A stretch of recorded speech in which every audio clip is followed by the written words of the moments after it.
හේෂාන් වගේම වන්දනත් දෙන්නට දෙන්න ආදරය කරන්නේ දැන් අවුරුදු ගාණක් තිස්සේ. වන්දනාව පුළුවන් ඉක්මනින්ම තමන්ගේ කසාද බිරිඳ කරගන්න තමයි හේෂාන්ටත් ඕන උනේ. හේෂාන්ට හිටියේ අම්මයි තාත්තයි නංගී විතරයි. ඒ තුන්දෙනත් වන්දනාට සැලකුවේ එයාලගෙන් පවුලේ කෙනෙක් ගානට. මොකද එයාලා ඒ තරම්ම වන්දනාට ආස කරා. ඒත් වන්දනා නම් ඉතින් ගෙදර හැදුණු එකම ළමයා නිසා එයාට සහෝදරයෝ කවුරුත්ම හිටියේ නෑ. ඉතින් ඒ නිසාම ඇයත් හේෂාන්ගේ නංගිට ගොඩාක් සමීප වෙලා හිටියා. හේෂාන් කියන්නේ හැම වෙලේම වන්දනාගේ සතුට ගැන ගොඩාක් හිතපු කෙනෙක්. ඉතින් නිවාඩුවක් ලැබුණ ගමන් දෙන්නම එකතු වෙලා ඇවිදින්න අනේක එයාලගේ පුරුද්දක්. කාලෙකට පස්සේ හේෂාන් වන්දනා එක කොහේ හරි ඇවිදින්න හිතාගෙන එළියට ආවෙත් ඒ නිසයි. එහෙම ආව දවසට ඉතින් දෙන්නම එකතු වෙලා ආස කරන කෑමක් කාලා ඇති වෙනකන් shopping කරන එකත් දෙන්නගේ පුරුද්දක්. පුරුදු විදිහටම එදත් හේෂාන් වන්දනා එක ලන්ච් අරගෙන වන්දනාට ඕන කරන ඇඳුම් කීපයක් ගන්න හිතාගෙන shopping complex එකට ආවා. ඔයා එහෙනම් කැමති දෙයක් බලලා ගන්න වන්දනා මං සල්ලි දෙන්නම්. හේෂාන් එහෙම කිව්වේ ආදරෙන්. ඒත් හැමදාමත් තමන් වෙනුවෙන් එහෙම වියදම් කරන එකට නම් වන්දනා වැඩි කැමති උනේ නෑ. නෑ හේෂාන් අද බිල් එක මං පේ කරන්නම්. හැමදාමත් ඔයාගේ කාඩ් එක ඉවර කරන්න බෑ මට. අනික අපි අපේ අනාගතය ගැන හිතන්නත් ඕනනේ හේෂාන්. අනේ ඒකට කමක් නෑ වන්දනා. අනාගතය ගැන හිතන්න කලින් අපි අද ගැන හිතලා ඉන්න ඕනේනේ. අනික ඔයාගේ සතුට වෙනුවෙන්නේ. හේෂාන් එහෙම කිව්වේ hina වෙලා. ඒත් වන්දනා කිව්වේ ඇත්ත කියලා හේෂාන් උනත් දැනගෙන හිටියා. මොකද වන්දනා කියන්නේ තේරෙන කාලේ ඉඳලම අනාගතය ගැන ප්ලෑන් එකක් තියාගෙන ජීවත් වෙන හිතයි කෙල්ලෙක්. ගොඩක් වෙලාවට හේෂාන්ට පවා ජීවිතේ සතුටත් විඳින ගමන්ම අනාගතේ ලස්සන කරගන්නත් කියලා දුන්නේ වන්දනා තමයි. ඉතින් වන්දනාගේ ගතිගුණ වලට හේෂාන් උනත් ගොඩාක් ආදරය කළා. හේෂාන් අපි වාගේ නංගිටත් ඇඳුමක් අරගෙන යමු නේද? නැත්තම් එයාට දුක හිතෙයිනේ. වන්දනා හැම කියනකොට හේෂාන් ඇය දිහා බලාගෙන හිටියේ සංවේදී හිතකින්. ඇත්තමයි වන්දනා, ඔයා මගේ නංගි ගැන වගේම මගේ පවුලේ අය ගැන මේ තරම් හොයලා බලන එක මට මාර සතුටුයි වන්දනා. thank you so much. ඔයා දන්නවනේ හේෂාන් මගේ පවුලේ මටම කියලා කිසිම සහෝදරයෙක් නෑ කියලා. ඉතින් ඔයාගේ නංගි දැන් මගේත් සහෝදරියක් වගේ තමයි. වන්දනා හැම කියලා හේෂාන්ගේ නංගිටත් ඇඳුම් කීපයක්ම අරගෙන ආයෙත් එන්න ලෑස්ති වුණා. වන්දනා මේ ඒක නෙමෙයි. දැන් නම් මට හිතෙනවා අපි දැන් මේ දෙපැත්තකට වෙලා හිර වෙවි හිටපු කාලේ ඇති කියලා. අම්මලා වුණත් නිතරම මට කියන්නේ කසාද බඳින්න කියලා. ඉතින් මමත් හිතුවේ දැන් අපිත් වෙඩින් එක ගැන හිතුවොත් හොඳයි කියලා වන්දනා. හේෂාන් එහෙම කියලා වන්දනා එක්ක යාළගේ වෙඩින් එක ප්ලෑන් කරන්න පටන් ගත්තා. මොකද ගෙවල් දෙකේම අයගේ අකමැත්තක් තිබුණ නැති නිසා දෙන්නට වෙන ප්‍රශ්නයක් තිබුණෙත් නෑ. ඊට මාස කීපයකට පස්සේ හේෂාන් වන්දනා එක්ක ලස්සන වෙඩින් එකක් අරගෙන හේෂාන්ගේ ගෙදර අලුත් මනමාලි වෙලා සුබ මොහොතින් ගෙටගොඩ උනේ හැමෝගෙම ආදරණීය ආශිර්වාදයත් එක්ක. ඒ ලැබුණු අලුත් ජීවිතේට වන්දනා වුණත් ගොඩාක් ආස කරා. හේෂාන් එක්ක එකට එකතු වෙලා අලුත් ජීවිතයක් පටන් ගන්න වන්දනා දැකපු ලස්සන හීන ඔක්කොම හැබෑ වෙලා කියලා හිතනකොට ඇයට දැනෙන ලොකු සතුටක්. ඒත් ඒ සතුට තිබුණේ හරිම පොඩි කාලයක් විතරයි. මොකද දවසින් දවස හේෂාන්ගේ නංගි ටිකෙන් ටික වෙනස් වෙන්න පටන් අරන් කියලා වන්දනාට තේරුණා. හේෂාන් වන්දනාට සල්ලි වියදම් කරලා කිසිම දෙයක් අරන් දෙනවට නංගි කැමති උනේ නෑ. හේෂාන් වන්දනාට ඇඳුමක් අරගෙන දුන්නත් නංගි කරේ ඒ ගැන කියලා අම්මා වවුස්සන එක. කාලෙත් එක්ක නංගිගේ කතා අහලම අම්මත් හිටියේ වන්දනා නිසා හේෂාන්ගේ අතේ තියෙන සල්ලි ඔක්කොම නිකරුණේ වියදම් වෙනවා වගේ. අයියේ මේ මොනවාද මේ බෑග් එකේ තියෙන්නේ? පුරුදු විදිහටම හේෂාන් ඔෆිස් ඉවර වෙලා ගෙදර ආව ගම නංගි කාමරේට ඇවිත් එයාගේ බෑග් එක අතට ගත්තේ වන්දනා කාමරේට එන්නත් කලින්. මේ ඔය වන්දනාට ගත්ත සාරි එකක් එයාට ප්‍රසන්ටේෂන් එකක් තියෙනවා කියලා අලුත් සාරි එකක් ඕනේ කියලා කිව්ව නිසා මම ඉතින් අරගෙන ආවා. හේෂාන් එහෙම කියනකොට නංගි මූණ එල්ලගත්තේ වන්දනා ගැන දැනුණු කේන්තිය නිසා. තමන්ගේ අයියා තමන්ට වඩා ළඟදි ගෙදරට ආව වයිෆ්ට සලකන එකට නංගි චුට්ටක්වත් කැමති උනේ නෑ. ඒ වගේම වන්දනා කියන්නේ තමන් වගේම කෙල්ලෙක් වුණත් වන්දනා ලස්සනට ඇඳලා කරලා ඉන්නවටත් නංගි චුට්ටක්වත් කැමති උනේ නෑ. ඉස්සර නම් ඔයා මටත් ඇඳුම් ගෙනත් දෙනවා අයියේ. ඒත් දැන් අයියා කසාද බැන්දට පස්සේ වෙනස් වෙලා නේද? අනේ මන්දා තව ටික දවසක් යනකොට මේ ගෙදර නංගි කෙනෙක් ඉන්නවද කියලා තෝට අමතක වෙයිද දන්නේ නෑ. නංගි වන්දනා දිහා හොරෙන් බලන ගමන් එහෙම කිව්වා. ඒ මොහොතේ නම් වන්දනාට දැනුනේ පුදුම දුකක්. ඒත් වන්දනා නංගි ගැන කොයිතරම් හිතුවත් නංගි නම් එයා ගැන චුට්ටක්වත් හිතුවේ නෑ. ඒත් එකපාරටම කසාදෙන් පස්සේ නංගි වන්දනාට ඊර්ෂ්‍යා කරන්න පටන් ගත්තේ ඇයි කියලා වන්දනාටත් හිතා ගන්න නම් පුළුවන් උනේ නෑ. කසාදෙන් පස්සේ හේෂාන් කවදාවත් වන්දනාට විතරක් කිසිම දෙයක් අරගෙන දුන්නේ නෑ. ඌ වන්දනාට ගන්න හැම දෙයකින්ම නංගිටත් එකක් අරගෙන දුන්නා. මොකද එහෙම උනේ නැත්තම් එයා එදාට කෑම කන්නෙත් නැතුව කේන්ති කන්නවා. ඒ නිසා කොයිතරම් වියදමක් ගියත් හේෂාන් නංගි වෙනුවෙන් ගොඩාක් වියදම් කරා. හරි මූණ එල්ල ගන්න එපා ඉතින්. ඔන්න ඔයාටත් ඇඳුමක් අරගෙන ආවේ. බලලා ගන්න. හේෂාන් එහෙම කියනකොට තමයි නංගිගේ මූණට හිනාවක් ආවේ. කෙල්ල මුකුත් නොකිය ඇඳුම් අරගෙන අම්මා ළඟට ගියා. අනේ මන්දා අම්මේ වන්දනාක නිසා දවසක අපේ අය මහපාරට වැටෙයිද මන්දා. එයාට හැමදාම අලුත් ඇඳුම් ඕනේ. ඒත් ඔන්න මන්නම් කවදාවත් අයියට වද දෙන්නේ නෑ. නංගි එහෙම කියලා අම්මව අවුස්සන්නේ වන්දනා ගැන හිතේ තිබුණු ඉරිසියාව නිසා. මොකද වන්දනා නිසා එයාට අයියගෙන් ලැබෙන සැලකිලි අඩු වෙයි කියලා ඇය හැමදාමත් බය වුණා. අනේ මන්දා දුවේ මටත් තේරෙන්නේ නෑ. කසාද බඳින්න කලින් හොඳට හිටියට මොකද දැන් නම් වන්දනා කියන්නේ කිසිම අර පිරිමැස්මක් නැති කෙල්ලෙක් කියලා මට තේරෙනවා. ගෑනුණාම මොන දේ නැති වුණත් පිළිවෙල අර පිරිමැස්ම තියෙන්න ඕනේ. නැත්තම් ඉතින් පෞල් ජීවිතේම ඉවරයි. දිගින් දිගටම අම්මා වුණත් නංගියේ කතා අහලා මෙහෙම කිව්වේ වන්දනා ගැන හිතේ කේන්තියෙන්. ඒත් වන්දනා වියදම් කරේ අවශ්‍යම දේවල් වලට විතරයි. ගොඩාක් වෙලාවට හේෂාන්ගේ සැලරි එකෙන් ගෙදර වියදම් කරගෙන වන්දනා ගන්න සැලරි එක ඉතුරු කරන්න තමයි දෙන්න කතා වෙලා හිටියේ. ඒ අතරේ තමයි නංගි අලුත් ඩිප්ලෝමා එකක් ඉගෙන ගන්න පටන් ගන්නෙ. ඒ වෙනුවෙන් හැම වියදමක්ම දරන්නේ හේෂාන්. අයියේ අද මට රුපියල් 30000ක් දෙනවද? ඩිප්ලෝමා එකට ගෙවන්න ඕනේ එකයි. එහෙමද? හරි එහෙනම් මන් දෙන්නම්.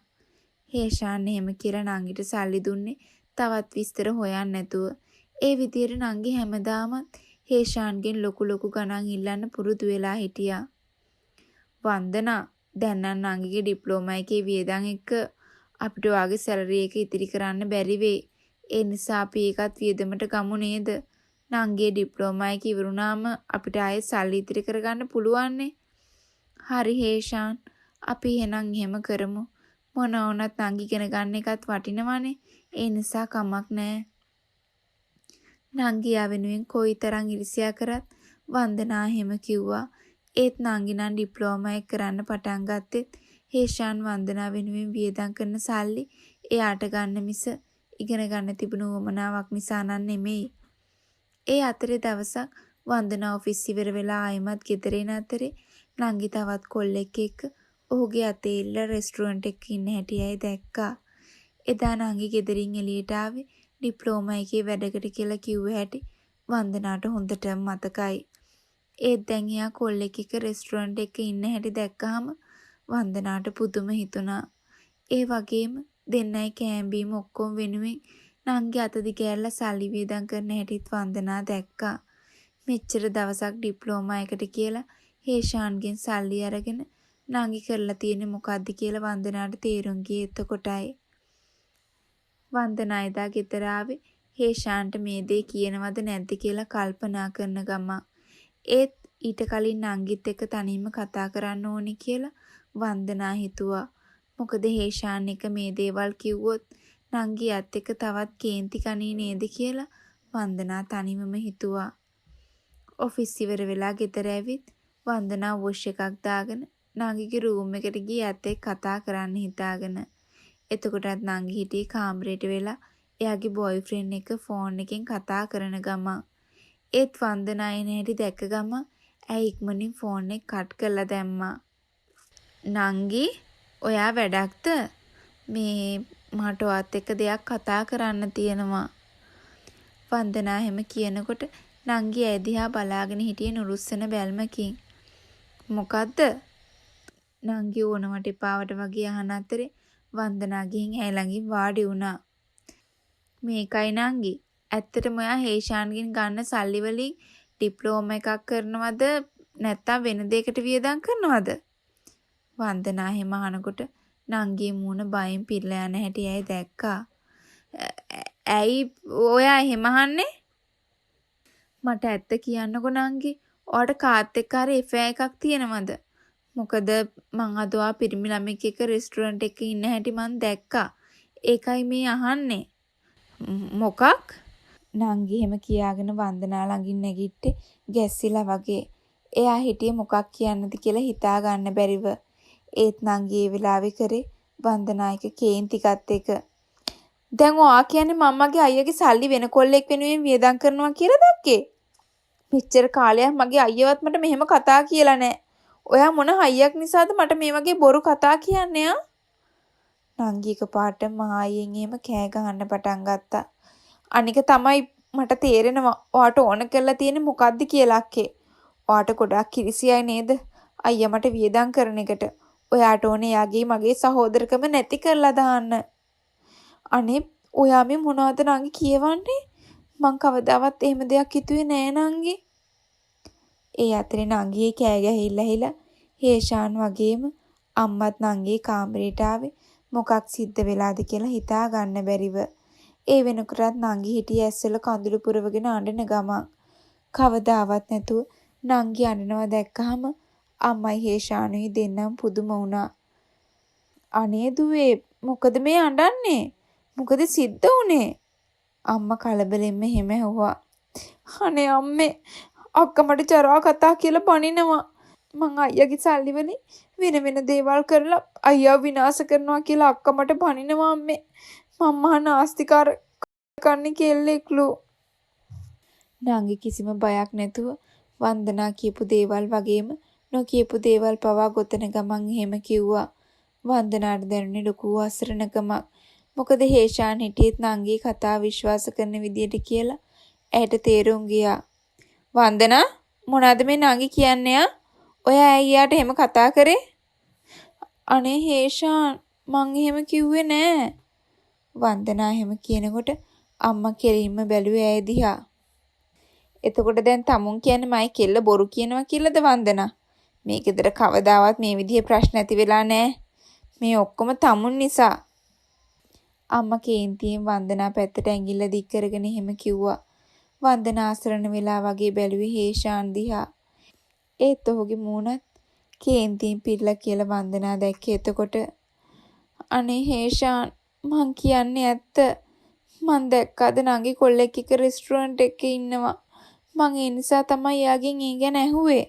කට වහ ගන්නවා වන්දනා. තමුසේ හැම දෙයක් ඇත්තටම දැක්කනම් මට කියන්න තිබුණා. තමුන් මොකටද මගේ නංගිට සද්ද දැම්මේ? ඔයාට කිසිම අයිතියක් නැහැ ඒ කෙල්ලට එහෙම කතා කරන්න.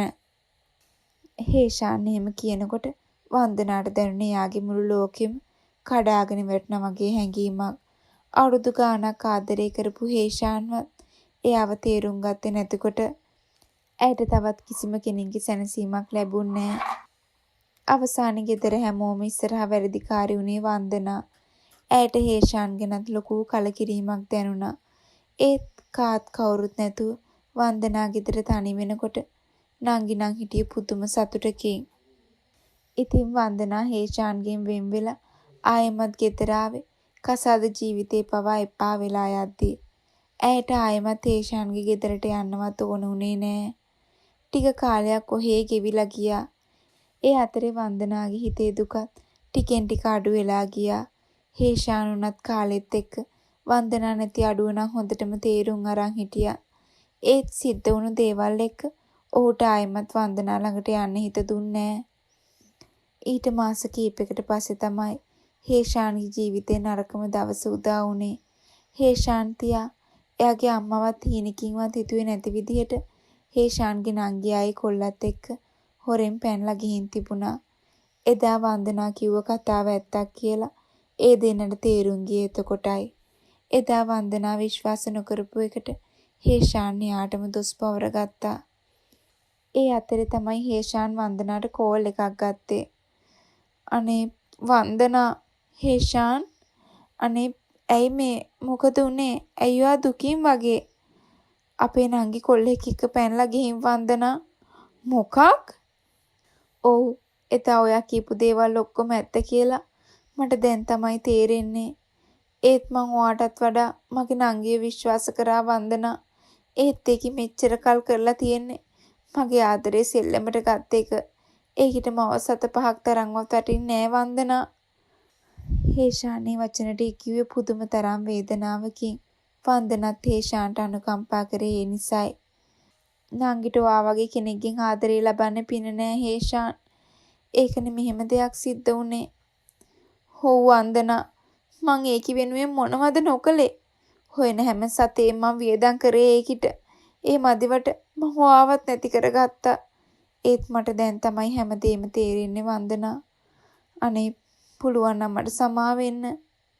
දැන් ඉතින් ඒ ගැන තවත් කතා කරන්න ඕනේ නෑ හේෂාන්. මට තේරෙනවා වගේ හිතේ තියෙන හැඟීම. අනික මොන බැඳීමටත් වඩා සහෝදර බැඳීම ලොකුයි කියනවනේ. ඔව් වන්දනා. ඒත් නංගි නිසා මට මාවත් නැති වෙලා ගියා. ඔයාට පුළුවන් නම් මට සමාව දීලා ආයෙත් මගේ ළඟට එන්න වන්දනා. අපේ අම්මා උනත් ගොඩාක් දුකින් ඉන්නේ. නංගි නිසා ඔයාට සිද්ධ වෙච්ච වෙනස්කම් නිසා. ඉතින් මට ඕනේ මගේ අතින් සිද්ධ වෙච්ච ඒ වැරදි ඔක්කොම හරි ගස්ස ගන්න වන්දනා. ප්ලීස් මට තව එක chance එකක් දෙන්න. හේෂාන් වන්දනා ඉස්සරහා බැගෑ පැත්තෙන ගමන් එහෙම කිව්වා. ඒත් අවසානයේ හරි හේෂාන් ඇයව තේරුම් ගත් එක වන්දනාට ලොකු සැනසීමක්. අවසානයේ වන්දනා ආයෙත් හේෂාන් ළඟට යන්න තීරණය කරන්නේ ඔහු ගැන හිතේ තිබුණු ලොකු විශ්වාසයකුත් එක්ක.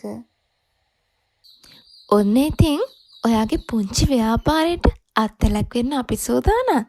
දැම්ම WhatsApp මැසේජ් එකක් දාන්න.